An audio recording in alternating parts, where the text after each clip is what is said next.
ரஷ்யாவுக்கும் இந்தியாவுக்கும் ஏதோ இன்னைக்கு தான் உறவு ஏற்பட்ட மாதிரியும் Yeah. ட்ரம்ப் வந்து நம்ம மீது வரி விதிச்சிட்டாரு. Yeah. அதனால உடனே நம்ம வந்து ரஷ்யா கூட போய் நம்ம சேர்ந்துட்டோம். Yeah. இது அமெரிக்காவுக்கு பெரிய ஒரு பதிலடி. இந்த மாதிரிலாம் ஒரு பிம்பத்தை வந்து ஏற்படுத்தி ஒரு அரசியல் செய்கிறது தான் இதனுடைய நோக்கம். இந்தியாவுக்கும் ரஷ்யாவுக்கும் இன்னைக்கு நேற்று உறவு கிடையாது. 1947 இருந்து நமக்கு வந்து உறவு இருக்குது. நம்ம வந்து இன்றைக்கு அணு ஆயுதம் வச்சுருக்கிறோம் அப்படின்னு சொன்னால் அதற்கு காரணம் வந்து ரஷ்யா தான். ரஷ்யா கொடுத்த தொழில்நுட்பத்தை வைத்து தான் நம்ம அணு ஆயுதம் வச்சிருக்கிறோம். அது மட்டும் கிடையாது.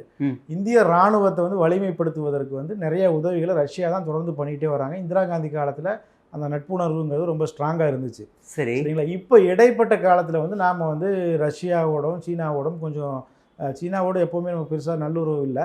ரஷ்யாவோட ஒரு நல்லுறவுமே இந்த மோடி ஆட்சி காலத்தில் கொஞ்சம் வந்து அது இதாகிடுச்சு. பெருசாக ஒரு நெருங்கிய உறவு வந்து இல்லாமல் இருந்துச்சு.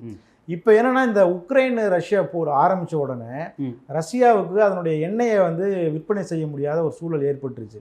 ஏன்னா அமெரிக்கா வந்து வர்த்தக தடை விதிப்போம், ரஷ்யாட்டிருந்து யாரும் ஆயில் வாங்கக்கூடாது அப்படின்னு சொல்லி ரஷ்யாவுக்கு ஒரு நெருக்கடி கொடுப்பதற்காக ஒரு தடை உத்தரவை போட்டோன்னே குறிப்பாக ஐரோப்பிய நாடுகள் வந்து யாருமே வாங்குறத வந்து ஆல்ரெடி அவங்க ஸ்டாப் பண்ணிட்டாங்க.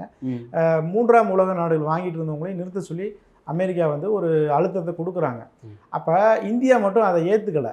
ஏன் ஏற்றுக்கலை அப்படின்னா அது வந்து ஏதோ நம்ம நாட்டினுடைய பெரிய ஒரு நலனுக்காக அப்படின்னு முழுசாக நம்ம சொல்லிட முடியாது. என்னென்னா ரஷ்யா ரொம்ப சீப்பாக வந்து ஆயில் தராங்க. மார்க்கெட்டில் விற்கிற விலையோட ரொம்ப சீப்பான ப்ரைஸில் ஆயிலை வந்து ரஷ்யா வந்து தருவதுக்கு முடிவு பண்ணிட்டாங்க. ஓகே. இப்போ இந்த ஆயிலை வந்து வாங்கி இங்கே வந்து சுத்திகரிப்பு செஞ்சு இந்த ஆயிலை வந்து என்ன செய்கிறாங்கன்னா வெளிநாடுகளுக்கு நம்ம தேவைக்கு யூஸ் பண்ணுறது ப்ளஸ் வெளிநாடுகளுக்கு விற்பனை செய்கிறது.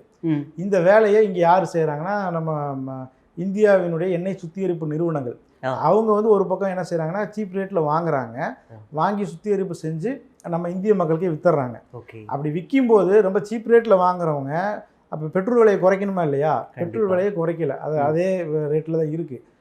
இந்த ரிலையன்ஸ் சுத்திகரிப்பு ஆலை இருக்குல்ல, இவங்களும் அதே போல் நயாரான்னு ஒரு பெட்ரோல் பங்க்லாம் நீங்கள் பார்த்துருப்பீங்க. அது வந்து ரஷ்யாவினுடைய நிறுவனம். அது இவங்க ரெண்டு பேரும் சேர்ந்து என்ன செய்கிறாங்கன்னா நிறைய ரஷ்யாட்டிருந்து கச்சா எண்ணெய் இறக்கி சுத்திகரிப்பு செஞ்சு நயாரா தனியாக நம்ம இந்தியாவில் விற்கிறாங்க ஒரு பக்கம்.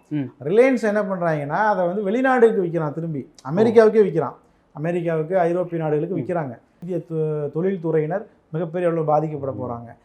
பட் ஆனால் இதில் லாபம் சம்பாதிச்சது யார் அப்படின்னு சொன்னால் ரிலையன்ஸ் நிறுவனங்கள். இப்போ அந்த ரிலையன்ஸ் நிறுவனத்தோட வந்து மோடி அவர்கள் அதாவது மோடி இந்த ரஷ்ய அதிபரோட பயணம் மேற்கொண்டதனுடைய அர்த்தம் என்னன்னா, நாங்கள் தொடர்ந்து ரஷ்யாவிடம் எண்ணெய் வாங்குவோம், இதன் மூலம் ரிலையன்ஸ் வந்து நன்மை அடைய தான் போறாங்க.